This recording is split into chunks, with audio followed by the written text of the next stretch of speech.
আমরা এশার নামাজ জামাতের সাথে মসজিদে আদায় করেছি। হাফেজ সাহেবের পিছনে আমরা ইক্তেদা করে 4 রাকাত ফরজ নামাজ পড়েছি। as-salatu mi'rajul mu'minin, নামাজ হচ্ছে মুমিনের মিরাজ। আল্লাহর হাবিব জমিন থেকে 9,30,13,00,000 গুণ বড় হচ্ছে দুনিয়া থেকে আসমান। এই জমিন থেকে 9,30,00,000 মাইল দূর হচ্ছে প্রথম আসমান। দ্বিতীয় আসমান এরকম আবার 9,30,00,000 মাইল দূর। তৃতীয় আসমান আবার 9,30,00,000 মাইল দূর। এরকম করতে করতে করতে করতে 7টা আসমান 7টা জমিন ভেদ করে জমিন থেকে, তাফসীরের মধ্যে আছে জমিন থেকে আসমান পর্যন্ত যত দূর ফাঁকা আছে, প্রথম আসমানের ব্যাসার্ধটা হলো তত দূর ফাঁকা। সবাই দৌড়ে বলুন সুবহানাল্লাহ। এরপরে প্রথম আসমানের উপরে আবার যতটা ফাঁকা জায়গা রয়েছে, এই জায়গাটা হলো আবার এইরকম এত বড় ফাঁকা।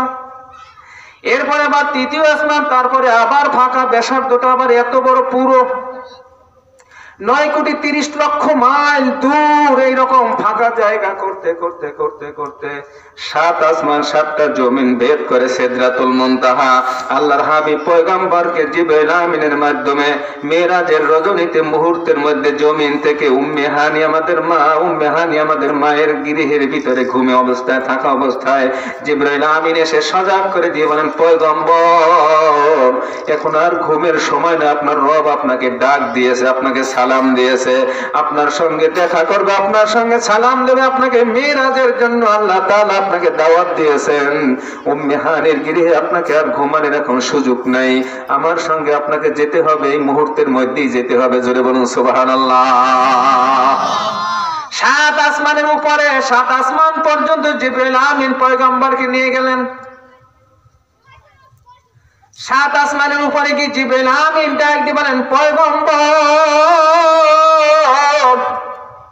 7 আসমানের উপরে আপনাকে নিয়ে আসা হয়েছে, এর উপরে অল্প একটু জায়গা ফাঁকা আছে, এরপরে সিদরাতুল মুনতাহা 7 আসমানের উপরে 1 ইঞ্চি পরিমাণ আমি উপরে যাওয়ার মতো জিবরাইলের আর ক্ষমতা নাই।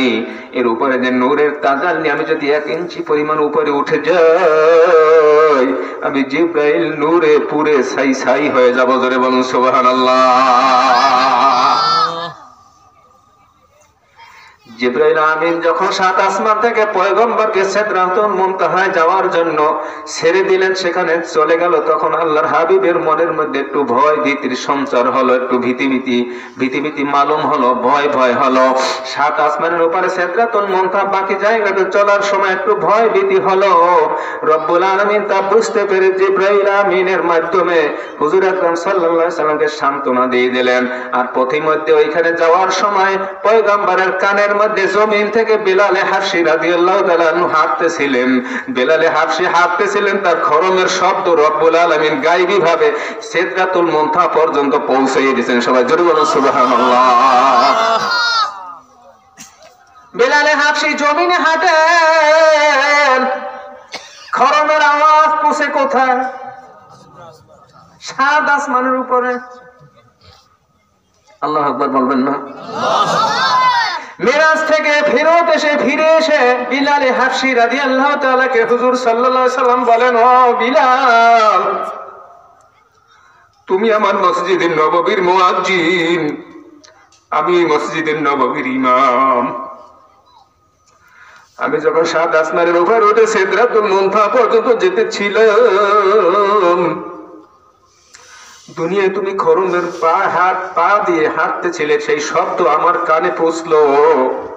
কোন আমল তুমি করেছিলে যার কারণে রব্বুল আলামিন তোমার খরমের আওয়াজ আমার কানে পৌঁছাই দিয়েছে? জোরে বলুন সুবহানাল্লাহ।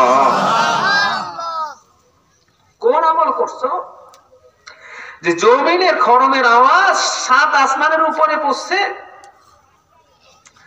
জিবরাইল আমিন বিলাল হাবশী রাদিয়াল্লাহু তাআলা আনহু বললেন, ইয়া রাসূলুল্লাহ, ইয়া হাবিবাল্লাহ, আমি একজন গোলাম, যারা গোলাম, আমার চেহারা তত ভালো না, কালো কুশিত, একজন বড় লোক মালিকের আমি গোলাম, তার আমি কর্মচারী, তার বাড়িতে আমি কাজ করতাম, তিনি আমাকে জিম্মি করে রেখেছিলেন। আবু বকর রাদিয়াল্লাহু তাআলা আনহু আপনার প্রথম সাহাবী, তিনি আমাকে কিছু টাকার বিনিময়ে আজাদ করে নিয়ে আসছেন। আমি কোনো আমল করতে পারি নাই, আমি এমন কোনো আমল জানি না, কিন্তু যখন আমি কোন সময় উজু করতাম, উজুর পরে সাথে সাথে আমি 2 রাকাত নফল নামাজ আদায় করতাম। সবাই জোরে বলুন সুবহানাল্লাহ। পয়গম্বর বলেন, ও বেলাল, ও বেলাল, তোমার এই আমলটা মনে হয় রব্বুল আলামিনের শাহী দরবারে অত্যন্ত কবুল হয়েছে, অত্যন্ত পছন্দ হয়েছে। তোমার এই উজুর পরে যে 2 রাকাত নফল নামাজ আদায় করতাম, এর বরকতের কারণে মনে হয় রব্বুল আলামিন এই তাসির তোমার খরমের আওয়াজ আমার কানে পৌঁছাইয়েছেন। সবাই জোরে বলুন সুবহানাল্লাহ। আল্লাহ তাআলা পারেন কি পারেন না? আমরা অনেকে ফরজ নামাজ আদায় করি না, ফরজ নামাজটাই পড়ি না। এশার সময় নামাজ আদায় করলাম, মসজিদ ভরল। আজকে মাহফিলের মধ্যে এত কম লোক কেন হবে? আমি আগেই বলেছি, কোন লোক আসাও দরকার নাই, আসলেন তো ভালো। কেউ যদি না আসেন, এটা জান্নাতের বাগিচা থেকে খারিজ হবে না। কি বলেন, ঠিক না বেঠিক? একজন লোক যদি না থাকেন, জান্নাতের বাগানে থেকে যাবে। শুধু মাইকের মাধ্যমে সাউন্ড যত দূর যাবে, অন্তত প্রতিটা পশু পাখি পর্যন্ত মাহফিলের ওয়াজগুলো শুনতে থাকবে। সবাই জোরে বলুন সুবহানাল্লাহ। এই জন্য আল্লাহর হাবিব বলেন, যখন বান্দা নামাজে দাঁড়াইয়া যায়, পয়গম্বর, আখিরি পয়গম্বর 7 আসমানের উপরে সিদরাতুল মুনতাহা গিয়ে যখন রব্বুল আলামিনের সঙ্গে দিদার দিলেন, উজারিকারী ইব্রাহিম সাহেব রাহমাতুল্লাহ আলাইহির ছেলে মঞ্জুর আলম সাহেব, আমার ওস্তাদ, তিনি বলেছেন, পয়গম্বর, আখিরি পয়গম্বর আল্লাহ তাআলার কাছে এমন কাছাকাছি গিয়েছিলেন যে 2 জনের মাঝখানে মাত্র একটা পর্দা ছিল। সবাই জোরে বলুন সুবহানাল্লাহ। এত কাছে গিয়েছিলেন, মাঝখানে একটা কি ছিল? রেশমি একটা কাপড় ছিল। তাফসীরের মধ্যে আছে, এই কাপড়টা যদি না থাকতো, আল্লাহ এবং পয়গম্বর, আখিরি পয়গম্বর 2 জন মিলে যাইতো। 2 জন কি হয়ে যাইতো? মিলে যাইতো। এই জন্য পর্দার কাপড়টা মাঝখানে ছিল। এত কাছাকাছি গেছেন। 1,24,000 পয়গম্বরের মধ্যে এমন কোন পয়গম্বর, আখিরি পয়গম্বর ব্যতীত অন্য কোন পয়গম্বর, রব্বুল আলামিনের মেরাজের মতো অন্য কোন পয়গম্বর এত কাছাকাছি যেতে পারেন নাই, যে আমাদের পয়গম্বরকে আল্লাহ তাআলা এত কাছে নিয়েছিলেন। সবাই জোরে বলুন সুবহানাল্লাহ। আল্লাহ নবী মুসা আলাইহিস সালাম, পয়গম্বর মুসা আলাইহিস সালাম রব্বুল আলামিনের কাছে মেরাজ করার জন্য যখন আবেদন করেন, আল্লাহ আমি আপনাকে একটু দেখতে চাই, রব্বি আরিনি আনজুর ইলাইক। আল্লাহ নবী পয়গম্বর মুসা আলাইহিস সালাম বলেন, আল্লাহ তোমাকে আমি একটু দেখতে চাই। রব্বুল আলামিন বলেন, লাম তারানি ওয়ালাকিন্নাল জাবাল। ও আমার পয়গম্বর মুসা, এই দুনিয়ার চোখ দিয়ে তুমি আমাকে দেখতে পারবে না। যদি তুমি আমাকে দেখতে চাও, ওই পাহাড়ের দিকে তাকাও। সবাই জোরে বলুন সুবহানাল্লাহ। কিতাবের মধ্যে আসছে, মুসা আলাইহিস সালাম যখন তুর পাহাড়ের দিকে তাকাইল, আল্লাহ তাআলা নূরের তাজাল্লি তুর পাহাড়ের উপরে একটু ছেড়ে দিলেন। যখন তুর পাহাড়ের উপরে একটু নূরের তাজাল্লি ছেড়ে দিলেন, মুসা আলাইহিস সালাম এই নূরের তাজাল্লি দেখে বেহুশ হয়ে পড়ে গেছেন। সূরা বলুন আল্লাহু আকবার। বহু সময় পরে মুসা আলাইহিস সালাম হুঁশ ফিরে আসলো। আল্লাহ তাআলা বলেন, ও মুসা, দুনিয়ার এই চক্ষু দিয়ে তুমি আমাকে দেখতে চাইও না। লান তারানি ওয়ালাকিন্নাল জাবাল, তুমি আমাকে দেখতে পারবা না। সবাই জোরে বলুন আল্লাহু আকবার। দুনিয়ার চোখ দিয়ে কেউ কিন্তু আল্লাহ তাআলাকে দেখতে পারবে না। সবাই জোরে বলুন ঠিক না বেঠিক? আমরা কেউ দেখতেও চাবো না, কিন্তু আল্লাহ তাআলাকে আমরা পাওয়ার আশা করবো। সবাই জোরে বলুন ঠিক না বেঠিক? রব্বুল আলামিন একজন আছেন, এইটা আমি আপনাকে ধারণা দেওয়ার জন্যই কিন্তু এই কথাটা উপস্থাপন করছি। যেহেতু আল্লাহ তাআলা আল্লাহ তাআলা বলেন, আল্লাহ ওয়াফি আনফুসিকুম আফালা তুবসিরুন। কয় বান্দা, তুমি যদি আমাকে দেখতে চাও, তুমি যদি আমাকে বিশ্বাস করতে চাও, তুমি যদি আমার সম্পর্কে ধারণা করতে চাও, তোমার নিজের দিকে তাকাও, তোমার নিজের আত্মার দিকে তাকাও, তোমার সৃষ্টি খালকের দিকে তাকাও, তোমার শরীরের দিকে তাকাও, তোমার চেহারার দিকে তুমি একবার দৃষ্টি করো, তাইলে তুমি আমাকে বুঝতে পারবা, আমাকে চিনতে পারবা। রব্বুল আলামিন বলেন, ও দুনিয়ার মানুষ, মানুষ, আমি রব্বুল আলামিন কেমন মাওলার মাওলা, আমি দয়ার মাওলা কেমন মাওলা। কয় লক্ষ কোটি কোটি কোটি কোটি মানুষ আমি আল্লাহ তাআলাই সৃষ্টি করেছি, একজনের চেহারার সঙ্গে কিন্তু আরেকজনের চেহারার কোনো মিল নাই, একজনের চোখের সাথে আরেকজনের কিন্তু কোনো চোখের মিল নাই, আপনার নাকের সঙ্গে আমার নাকের কোনো মিল নাই, আপনার হাতের সঙ্গে আমার কোনো হাতের মিল নাই। এজন্য রব্বুল আলামিন বলেন ফি আনফুসিকুম আফালা তুবসিরুন। এরপরে রব্বুল আলামিন বলেন আরো যদি ভালো করে বুঝতে চাও একবার খেয়াল করো তোমার এই যে বৃদ্ধ আঙ্গুলের টিপের দিকে খেয়াল করো, একজনের চেহারার সঙ্গে আরেকজনের চেহারার যদিও কিছুটা মিল পড়ে যায়, কিন্তু একজনের হাতের টিপের সঙ্গে আরেকজনের হাতের টিপের কোনো মিল নাই।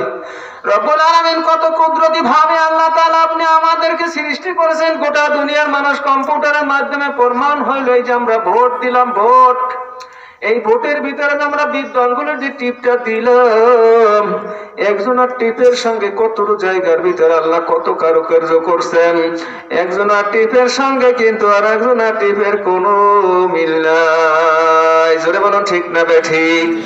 কি বলেন, মিল আছে? ভোট আপনারা দিছেন, একজনের টিপের সঙ্গে আরেকজনের টিপের কোনো মিল নাই। যেই মালিক এতটুকু জায়গার ভিতরে এত কারুকার্য করতে পারেন, যেই রব্বুল আলামিন এত শীতে, কনকনে শীতের মধ্যে কয়েকদিন আগেও কিন্তু এত পরিমাণে শীত ছিল, আবহাওয়া এতটা ঘোলাটে ছিল, সূর্যের আলো পর্যন্ত দেখা যায় নাই। আমি কয়েকজন লোককে এই কথা বলেছিলাম, রব্বুল আলামিন এমন কুদরতি ভাবে সাত আসমান, সাত জমিন, চন্দ্র এবং সূর্য, গ্রহ, নক্ষত্র রাজি এমন কুদরতি ভাবে সৃষ্টি করছেন। জমিন থেকে 9,30,00,000 মাইল দূর হলো একটা সূর্য, এই সূর্যটা হইলো দুনিয়া থেকে 13 লক্ষ গুণ বড়। সবাই জোরে বলুন সুবহানাল্লাহ। এই সূর্যটা কোন জায়গায় ফিট করছেন, এমন একটা জায়গায় সেট করে দিয়েছেন, যেই জায়গাটা এমন ভাবে সেট করে দিয়েছেন যেই এতদিনের মধ্যে, এত কনকনে শীতের মধ্যে যেই দিন সূর্যের আলো একদম দেখাই যায় নাই, প্রথম দিনটা হলো 2টার পরে সূর্যের আলো দেখা গেছে, তখন দুনিয়াটা কত ঠান্ডা হয়ে গেছিল। সবাই জোরে বলুন ঠিক না ঠিক? আল্লাহ তাআলা যেই জায়গায় সূর্যটা ফিট করে দিয়েছেন তার থেকে যদি 1 ইঞ্চি পরিমাণ উপরে ফিট হইতো, গোটা দুনিয়াটা একদম বরফে পরিণত হয়ে যাইত। আবার রব্বুল আলামিন যেই জায়গায় সূর্যটা সেট করে দিয়েছেন, ফিট করে দিয়েছেন, তার থেকে যদি 1 ইঞ্চি পরিমাণ দুনিয়ার দিকে নিচের দিকে নামাইয়ে দিত, কিতাবের মধ্যে আসছে তাইলে গোটা দুনিয়াটা আগুনে ওই তাপে পুড়িয়া সব ছাই ছাই হইয়া যাইত। দয়ার মাওলা কত বড় কারেশ মাওলা, মাওলা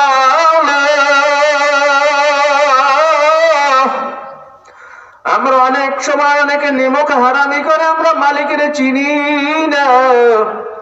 রব্বুল আলামিন বলেন ইন্নাল ইনসানা লিরাব্বিহি লাকানুন। মানুষগুলো বড় আসলে নেমক হারাম, মানুষগুলো হলো একদম নেমক হারাম। আমাদের সমাজে নেমক হারাম বলা হয় ওই ব্যক্তিকে যার নুন খাওয়া হয় সে গুণ গায় না তাকে বলা হয় নেমক হারাম। আল্লাহ তাআলা এখানে বলেন মানুষগুলো এমন যেন নেমক হারাম। আমি মাওলার দেওয়া বাতাস ভোগ করলো, আমি মাওলার দেওয়া টিউবওয়েলের পানিটা পান করলো, আমি মাওলার দেওয়া সুন্দর মতো রাইস দিয়ে ভাত খাইলো, আমি মাওলার মাছটা নদীর থেকে ধরিয়া খাইলো, আমি মাওলার দেওয়া গাভীর দুধটা খাইলো, আমি মাওলার দেওয়া ছাগলের গোস্তটা জবে দিয়ে খাইলো, আমি মাওলার দেওয়া গরুটা কোরবানির সময় জবে করে তার গোস্ত খাইলো। আমি মালিকের চিনলো না। সবাই জোরে বলুন ঠিক না বেঠিক? এই জন্য আমার সাহেব রহমতুল্লাহ চরমনায় তিনি অনেক সময় বলতেন, বাবা তোমাকে আল্লাহ তাআলা কত কুদরতি ভাবে, কত কারিশমা ভাবে খাওয়ায়। একটা গাভীর দুধ তোমাকে কিভাবে মালিক খাওয়ায়? সুন্দর একটা গাভী কেবলমাত্র বাচ্চা দিল, 2-3 দিন পর তুমি গাভীর বাচ্চাটা ঘরের ভিতরে নিয়ে তুমি গলায় দড়ি দিয়ে আটকাইয়ে রাখো, 2-3 দিন পর গাভীর ওলানটা দুধে ভার হইয়া যায়। যখন রাত্র 2টা, 1টা, 3টা বাজে তখন গাভীটা হ্যাম্বা হইয়া ডাক দেয়। যখন ওই গাভীর শব্দটা শুনে ওই বাচ্চাটাও ঘরের থেকে তোমার এই গলায় ধরে রশি লাগানো অবস্থায় হ্যাম্বা হইয়া ডাক দেয়, আল্লাহ অর্থাৎ গাভীটা যখন ডাক দেয়, আমার সন্তান তুমি কোথায়? আমার ওলানটা একটু ভারী হয়ে গেছে, তুমি আসি আমার একটু দুধটা খেইলে আমার ওলানটা একটু হালকা হইয়া যায়। তখন ওই বাচ্চাটাই সাউন্ড শুনিয়ে বসে ওখানে হ্যাম্বা হইয়া যখন ডাক দেয়, তার উত্তর হইল, মা আমার গলায় তো রশি লাগানো। তখন ওই গাভীটা আবার হ্যাম্বা করে ডাক দেয়, তার মানে হচ্ছে, ও আমার সন্তান, রাত্রটা একটু অপেক্ষা করো, রাত্রটা একটু অপেক্ষা করো। যখন সুবে সাদে ঘরে যাওয়ার পরে ফজরের নামাজ আদায় করিয়া যখন মাওলার মালিকের বান্দা এবং বান্দি যখন তোমাকে ছাড়িয়া ওই গোয়ালের মাধ্যমে যখন আনবে, অথবা বালতি নিয়ে যখন তোমার ওই মনিব আমার মনিব যখন দুধটা দহন করিয়ে নিবে, ওলানের মধ্যে যতটুকু দুধ থাকবে ততটুকু তুমি খাইয়া মালিকের শুকরিয়া আদায় করিও। তখন ওই সন্তান ডাক দিয়ে বলে, মা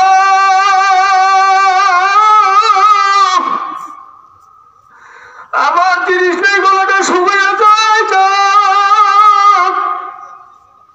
তোমার ওলানটাও যদি ভারী হয়ে যায় তাও যাক। রব্বুল আলামিনের বান্দা বান্দি দুধটা খাইয়া যদি মালিকের ইবাদত করে, আমরা ওই দুধের দাবিও ছাড়িয়ে দেব। গাভী ডাক দিয়ে বলেন, ও সন্তান, আমার এই বুকের দুধ খাইয়াও যদি, আমার এই গাভীর দুধ খাইয়াও যদি বান্দা ইবাদত না করে, আমার দুধের দাবি আমি কিয়ামতের দিনও ছাড়ব না। সবাই জোরে বলেন আল্লাহু আকবার। এই জন্য আল্লাহ তাআলা বলেন, আমার কত নিয়ামত তোমাকে দান করলাম। তুমি পোলাও খাবা, সুন্দর পোলাও চাউলের ব্যবস্থা করে দিলাম। তুমি দেশি মুরগি খাবা, দেশি মুরগির ব্যবস্থা করে দিলাম। তুমি সোনালী মুরগি খাবা, সেটার ব্যবস্থাও করে দিলাম। তোমার মুখে এখন খাসির গোশ খাইতে চাই, খাসির গোশের ব্যবস্থা করে দিলাম। তোমার গরুর গোশত না খাইলেই ভালো লাগে না, আমি গরুর গোশতের ব্যবস্থাও করলাম। তখন মালিক ডাকবেন, ও গাভী, তোমার ওলানের দুধ যদি আমার বান্দা খায়, খাওয়া, যত পারো খাওয়া। তোমার এই ওলানের দুধ খাইয়াও যদি আমি মাওলার ইবাদত বন্দেগী না করে, কিয়ামতের ময়দানে আমি বান্দাকে লিমানিল মুলক ইয়াউম লিল্লাহির ওয়াহিদিল কাহ্হার, কিয়ামতের ময়দানে আল্লাহ তাআলা ডাক দিয়ে বলবে, আমার এই বাদশাহী দুনিয়া আজকে কার রাজত্ব আছে দেখাও। কে কে দুনিয়ায় কত বাহাদুরি করছো, মেম্বারের বাহাদুরি করছো, চেয়ারম্যানের বাহাদুরি করছো, আসো।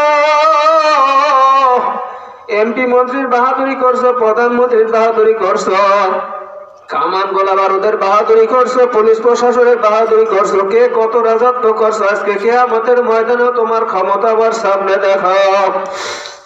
এজন্য রব্বুল আলামিন বলেন, হাল আতা আলাল ইনসানি হিনুম মিনাদ দাহরি লাম ইয়াকুন শাইয়্যাম মাযকুরা। আমি রব্বুল আলামিন, তুমি কত কারিশমা ভাবে, কত কারামতি দিয়ে আমি তোমাকে আমি সৃষ্টি করছি। কয় প্রথম সৃষ্টি হলো তোমার মা এবং বাবা যখন প্রথম বিবাহ বন্ধনে আবদ্ধ হয়ে গেল, তোমার মাতা এবং পিতা একত্রে থাকার কারণেই তোমাকে আমি জন্মের আবিষ্কার করলাম। তোমার মায়ের ৭০,০০০ রেহেমের ভিতরে তোমার বাবার যখন এক ফোঁটা নাপাক কাতরা পানি দিয়ে দিল, এই পানিটা দেওয়ার পর্যন্তই তোমার বাবার ডিউটি শেষ হয়ে গেল, তোমার মায়ের ডিউটি শেষ হয়ে গেল। তোমার মা নিশ্চিন্তায় ঘুমাইছে, তোমার বাবাও নিশ্চিন্তায় ঘুমাইয়ে গেছে। কিন্তু আমি রব্বুল আলামিন তোমার ওই নাপাক কাতরা পানি যখন তোমার মায়ের ৭০,০০০ রেহেমের ভিতরে যাওয়ার পর আমি রব্বুল আলামিন আর ঘুমাই নাই। সবাই জোরে বলুন সুবহানাল্লাহ। আমি রব্বুল আলামিন কত কারিশমা করিয়া, কত কেরেশমা করিয়া, কত কুদরতি ভাবে আমি ওই নাপাক কাতরা পানি নাড়াচাড়া করতে করতে করতে করতে ৪০ দিন পরে একটা রক্তের টুকরা বাড়াইয়া দিছি। সবাই জোরে বলুন সুবহানাল্লাহ। এরপরে তোমার মাতা পিতা আবার ঘুমাইয়া গেছে, আমি রব্বুল আলামিন কিন্তু ঘুমাই নাই। লা সিনাতুম ওয়ালা নাওম। গোটা দুনিয়া সবাই ঘুমায় গেছে, তোমার মাও ঘুমায় গেছে, তোমার বাবাও ঘুমায় গেছে, আমি রব্বুল আলামিন কিন্তু ঘুমাই না। আমি আবার ৪০ দিন পর ওই রক্তের টুকরাকে একটা গোস্তের টুকরা বাড়াইয়া দিয়েছি। এরপরেও সবাই ঘুমায় গেছে, তামাম দুনিয়ার সবাই ঘুমায়, আমি রব্বুল আলামিন কিন্তু ঘুমাই নাই। লা সিনাতুম ওয়ালা নাওম। আমার ঘুম নাই, আমার তন্দ্রা নাই, আমি কিন্তু দেখতেই আছি, আমি নজর দিয়েই আছি। এই গোস্তের টুকরা আবার 40 দিন পরে সেখানে একটা হাড্ডির ব্যবস্থা করে দিয়েছি। সবাই ধরে বলুন আল্লাহু আকবার। কয় তুমি অটোমেটিক দুনিয়া আসো নাই, কয় তুমি আবার দুনিয়ায় যখন আসছো একবার তোমাকে আমি 2টা হাত বানিয়ে দিয়েছি, চক্ষু অঙ্গ প্রত্যঙ্গ 7 মাস পরে আমি সব ফিট করে দিয়েছি। 7 মাসে যখন পড়িয়ে গেছে তার মধ্যে একটা গোস্তের টুকরার মধ্যে আবার তোমার এই বডিটার মধ্যে একটা রুহুর ব্যবস্থা করে দিয়েছি। সবাই জোরে বলুন সুবহানাল্লাহ। কয় এরপরে তুমি আবার দুনিয়া আসবা, সুন্দর মতো আমি আকৃতি করে তোমার মুখের ব্যবস্থা করে দিয়েছি। এরপরে আবার সেখানে জিহ্বা দিয়ে দিয়েছি, কিভাবে তুমি কথা বলবা, কিভাবে তুমি আমার বয়ান করবো, ওয়াজ করবো, আমার কোরআন তেলাওয়াত করবা, জিকির করবা। লা ইলাহা ইল্লাল্লাহ। সবাই জোরে বলুন সুবহানাল্লাহ। আবার তুমি দুনিয়া এসে কেমনে হাঁটার দরকার তোমার পায়ের ব্যবস্থা করে দিলাম। এই পায়ের নিচের আবার চামড়াগুলো তুমি চোয়া খেতে হাঁটবা, দুলফার উপরে হাঁটবা, শক্ত ইটের উপরে হাঁটবা, নিচের চামড়াটা একটু মোটা করিয়ে দিলাম। আবার উপরের চামড়াটা কত পাতলা বাড়িয়ে দিলাম। কয় আমাকে আমি মালিককে চিনলা না। সবাই জোরে বলুন ঠিক না বা ঠিক? কয় পায়ের নিচের চামড়া তুমি একটু চাপ দিয়ে দেখো চামড়াটা কত শক্ত, উপরের চামড়াটা ধরে দেখো কত নরম। সহজে একটা তুমি শামুক এবং ঝিনুকের যদি আঘাত দাও নিচের চামড়াটা কিন্তু সহজে কাটে না। সবাই জোরে বলুন ঠিক না বা ঠিক? উপরের চামড়াটা যদি আঘাত লাগে সেখানে কিন্তু কাটিয়ে পসপস করিয়ে রক্ত বের হয়ে যাবে। আবার তোমাকে কিছু ধরার জন্য হাতের ব্যবস্থা করে দিয়েছে, হাতের চামড়াটা কিন্তু এই পাশের চামড়াটা কত মোটা করিয়ে দিয়েছে। এটা একটা তাও ধরবা, বডি ধরবা, কাজ করবা, কর্ম করবা, সব চামড়াটা একটু মোটার দরকার, সেইটার আমি ব্যবস্থা করে দিয়েছি। ওয়াফি আনফুসিকুম আফালা তুবসিরুন। জোরে বলুন সুবহানাল্লাহ। আবার তোমার হাতের উপরের চামড়াটা কতই না পাতলা করে দিয়েছি, দেখো আসলে ঠিক না বে ঠিক? রব্বুল আলামিন বলেন তুমি আমাকে আসলে চিনো না। আবার তোমার চেহারার মধ্যে সবকিছু দেখার প্রয়োজন হলো 2টা চক্ষু কত সুন্দর সামনে ফিট করে দিয়েছি। ক্যামেরার মতো যখনই তুমি এদিকে তাকাবা তোমার চক্ষু 2টা ঠিক মতো তুমি সবকিছুই দেখতে পারবা। যদি তুমি খানা খাওয়ার সময় যদি তোমার চক্ষু 2টা আমি মালিক পিছনের দিকে দিয়ে দিতে, ওই খানাটা পিছনে দেখাইয়ে তারপর আবার সামনে মুখে আইনে দেওয়া লাগতো। সবাই জোরে বলুন ঠিক না ভাই ঠিক? রব্বুল আলামিন বলেন ওয়াফি আনফুসিকুম আফালা তুবসিরুন। তোমার নিজের দিকে তুমি তাকাও। সর্বপ্রথম তুমি যখন দুনিয়া আসছো তোমার মায়ের মুখের দুধ খাওয়ার জন্য যখন তোমাকে আমি মুখের ব্যবস্থা করে দিলাম, কত ছোট্ট একটা মুখ। অনেক সময় ছোট বাচ্চারা কিন্তু মায়ের বুকের দুধ খাইতে যে কিন্তু কামড় দেয়। রব্বুল আলামিন বলেন এখানে যদি তোমার মুখের ভিতরে আমি দাঁত দিতাম, ওই দাঁত দিলে ওই মায়ের বুকের স্থানে কামড় পরে ওই দুধটা কাটিয়ে যাবে। সেই জন্য কিন্তু 4-5 মাস পর্যন্ত মুখে দাঁত থাকে না। সবাই জোরে বলুন ঠিক না বা ঠিক?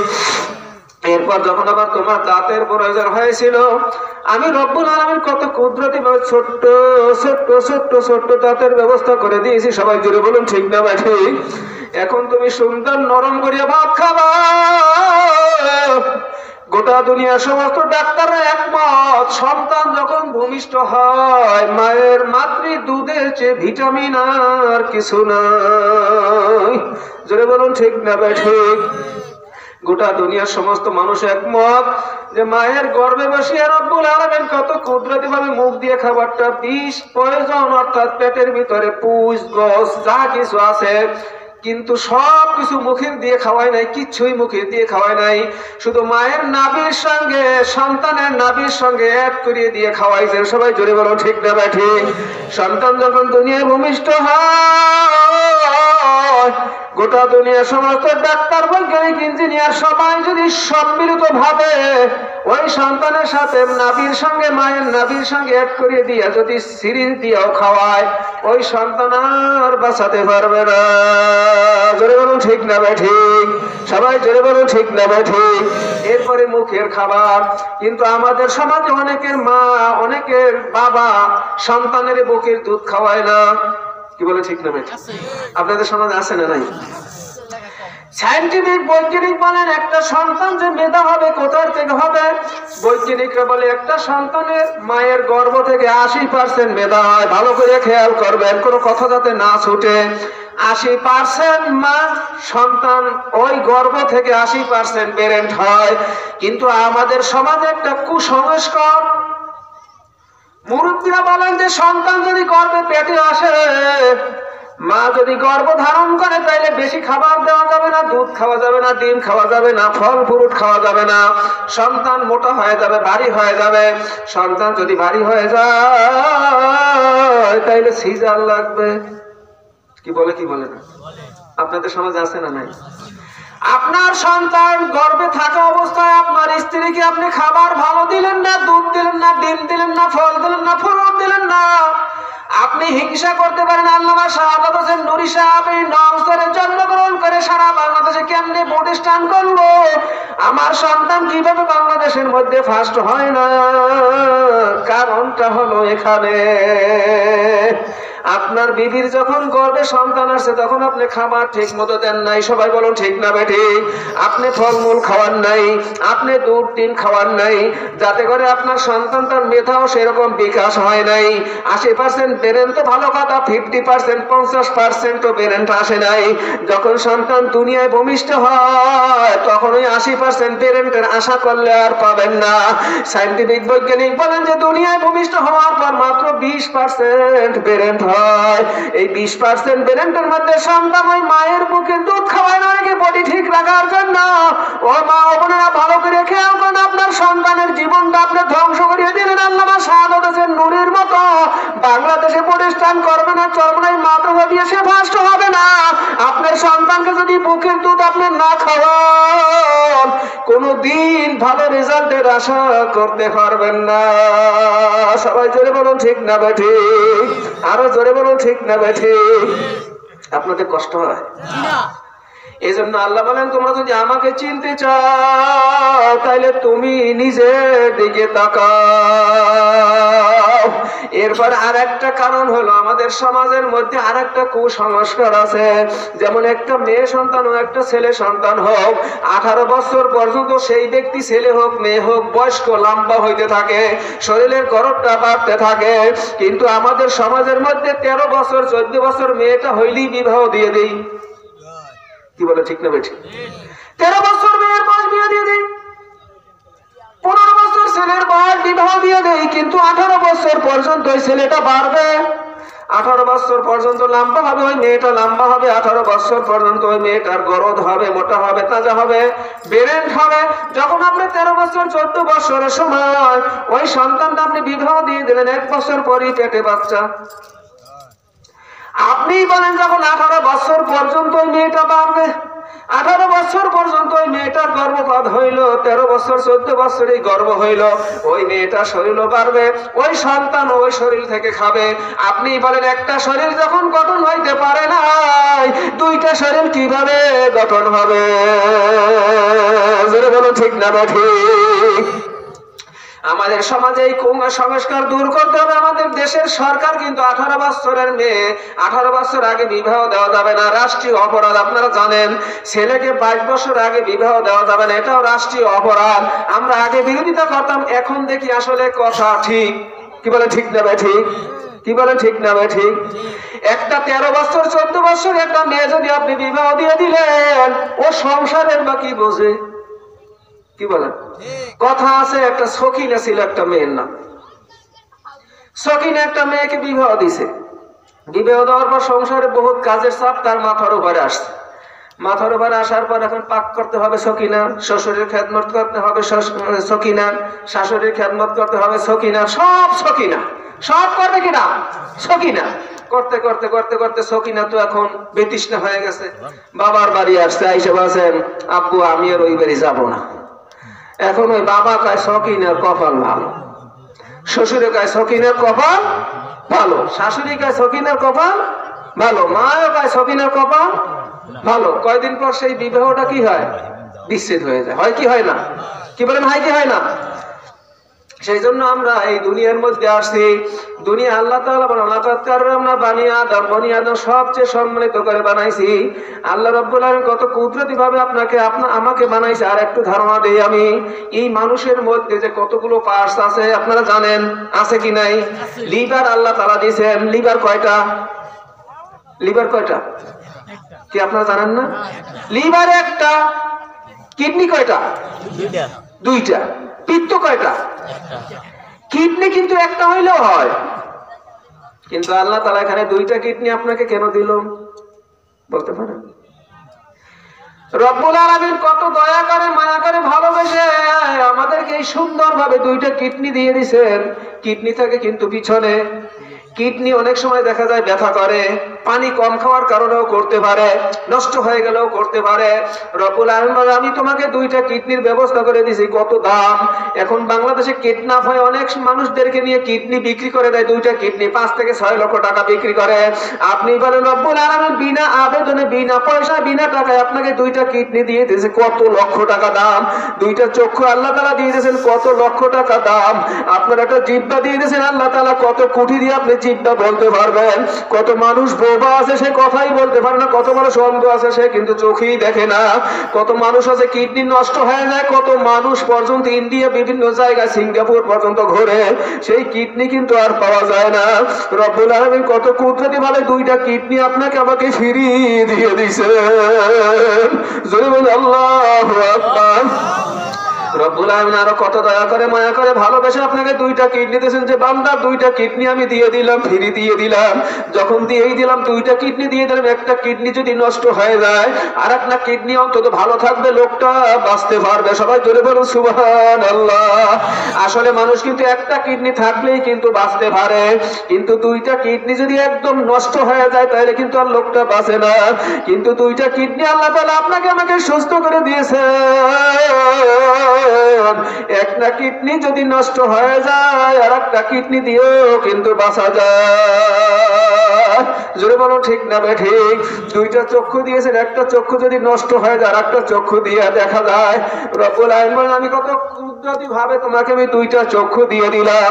যদি তোমার দুইটা চক্ষু না থাকে, আর একটা চক্ষু দিয়ে দেখবা। কিন্তু যেই ব্যক্তির দুইটা চোখই নাই, সে কি দিয়ে দেখে? জোরে বলুন ঠিক না ঠিক? এই জন্য কোন এক ব্যক্তি মসজিদে বসে শুধু আল্লাহ আল্লাহ জিকির করে, আল্লাহ তুমি আমাকে এতই গরিব বানাইয়া দিছো, তুমি আমাকে এতই গরিব বানাই দিয়েছো, এতই নিঃস্ব বানাই দিয়েছো, কোনো টাকাও নাই, পয়সাও নাই, ধন নাই, সম্পদও নাই, কোনো সম্পদ নাই, স্বর্ণ অলংকার নাই, কিছুই নাই। একজোড়া জুতা পর্যন্ত আমি ক্রয় করতে পারলাম না। একজোড়া জুতা, একজোড়া পঞ্চ ক্রয় করে আমি হাঁটতে পারি না, একজোড়া পঞ্চ দিয়ে আমি চলতে পারি না। আল্লাহ তুমি আমাকে এতই গরিব বানাইয়া দিছো। মসজিদ থেকে ইবাদত করিয়া, যখন নামাজ পড়িয়া, জিকির আজকার করিয়া, মোনাজাত শেষ করে মসজিদ থেকে বের হয়েছেন। মসজিদ থেকে বের হয়ে দেখে মসজিদের সামনে এক ব্যক্তি দুইটা পাই। আল্লাহ তুমি আমাদের সবাইকে মাফ করিয়া দাও। ও ভাই, তুমি ভালো করিয়া বসে, যার আসলে দুইটা পাও নাই, সে যদি আসলে পায়ের কি দাম? যার আসলে দুইটা চক্ষু নাই, সেই বোঝে দুইটা চোখের কি দাম? যার আসলে একটা জিহ্বা ভালো নাই, সে বোঝে কি জিহ্বার দাম? যার পেটটা সুস্থ নাই, সেই বোঝে আসলে পেটের কি দাম। সবাই জোরে বলুন ঠিক না ঠিক? কালকে আমি এক রোগী দেখলাম, সেই রোগীটা এসে জিহ্বা দেখাইলো, জিহ্বার মধ্যে অনেকগুলো আসিল, অনেকগুলো তিলা, অনেকগুলো তিলা। আমি চিন্তা করলাম, আমার জিহ্বাটা তো আল্লাহ কত সুন্দর ভালো রেখেছেন। আজকে একটা বাচ্চা রোগী দেখলাম, মেয়ে প্রতিবন্ধী।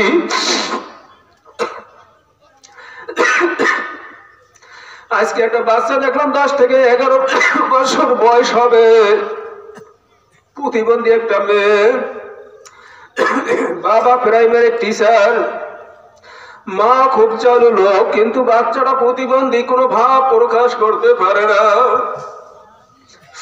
ওই সন্তানের মা এবং বাবার মনের মধ্যে কি আবেগ, কি ব্যথা,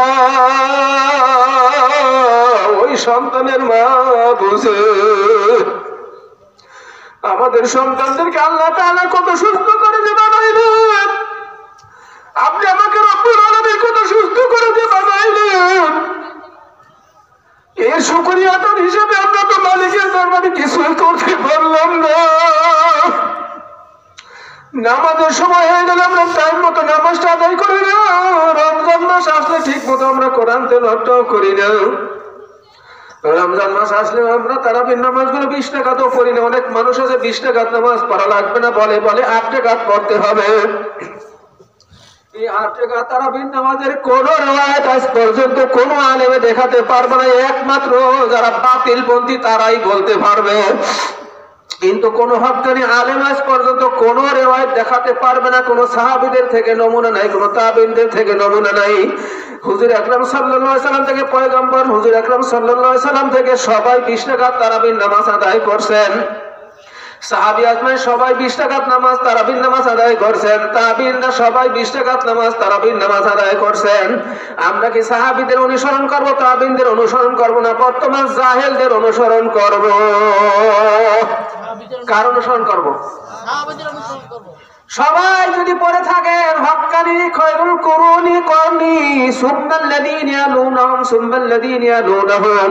আল্লাহর হাবিব বলেন আমার জামানা হলো সবচেয়ে উত্তম জামানা, এর পরের জামানা হইল উত্তম জামানা, এর পরের জামানা হইল উত্তম জামানা। অর্থাৎ সাহাবী তাবি তাবে তাবে সবাই জোরে বলুন সুবহানাল্লাহ। আমরা সাহাবীদেরকে মাপকাঠি হিসাবে মনে করব, তাবিঈনদেরকেও মাপকাঠি মনে করব, এরপর তাবে তাবিঈনদেরকে আমরা মাপকাঠি মনে করব। সবাই রাজি আছি তো ভাই? কারা কারা রাজি আছে? আল্লাহু আকবার। একটা ঘটনা আছে, একজন খ্রিস্টান পাদ্রী একজন মুসলমানের সাথে তর্ক করতেছেন। খ্রিস্টান পাদ্রী একজন মুসলমানের সাথে তর্ক করতে করতে করতে করে তিনি বলতেছেন আল্লাহ বলতে কিছু নাই।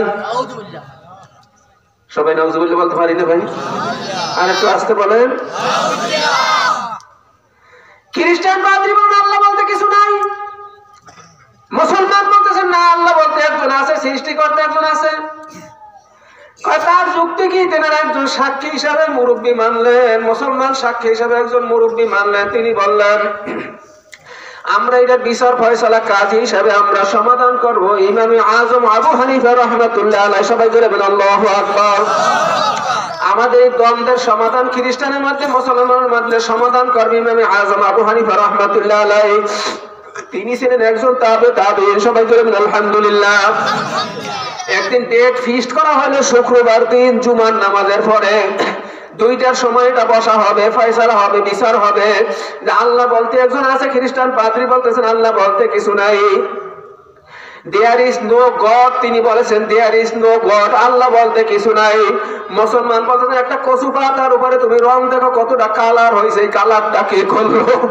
মুসলমান বলতে তুমি একটা ডাবের দিকে তাকাও, ডাবটা কে? একটা মাটির থেকে গাছ হইলো, গাছের থেকে ডাব হইলো, ডাবের ভিতরে একটা পানির ব্যবস্থা করলো, পানিটা আবার কিভাবে মিষ্টি হইলো এটা আল্লাহ ছাড়া কে করলো?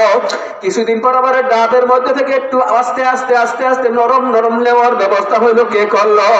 লেওয়া আবার 15 দিন 20 দিন পর আবার একটু ঝুনা নারিকেলে পরিণত হইলো, এটা কে করলো? আমটা যখন ফুলের মধ্যে থেকে এখন ফুলটা বের হয়, এই ফুল থেকে আবার কিছুদিন পর একটা গুটির ব্যবস্থা হয়ে যায়। আবার 15 দিন 20 দিন পরে গুটিটা আস্তে আস্তে আস্তে আস্তে একটু বড় হইতে থাকে, এইটাই বা কে করেন? আমটা একটু বড় হইতে হইতে হইতে হইতে যখন আরেকটু বড় হয়ে যায়, তখন যখন পোক্ত হয়ে যায়, গোড়ার থেকে একটা হলুদ রং পড়তে থাকে, হইতে হইতে যখন পুরো আমটা যখন পাকিয়ে যায়, পুরো আমটাই হলুদ হয়ে যায়, এটা কে করে? সবাই জোরে বলুন সুবহানাল্লাহ। খ্রিস্টান বলেন no there is no god, Allah বলতে কিছুই নাই। মুসলমান বলছে আরে খ্রিস্টান তাইলে এইটা কে করলো? মুসলমান বলতেছেন আল্লাহ অবশ্যই একজন আছে, এটা বিচার ফয়সালা সমাধান করবেন আমাদের ইমাম আজম আবু হানিফা রাহমাতুল্লাহ আলাইহি। জোরে বলেন আল্লাহু আকবার। তারিখ ফিক্সড হয়ে গেল শুক্রবার দিন বেলা 2টার পরে জুমার নামাজের পরে।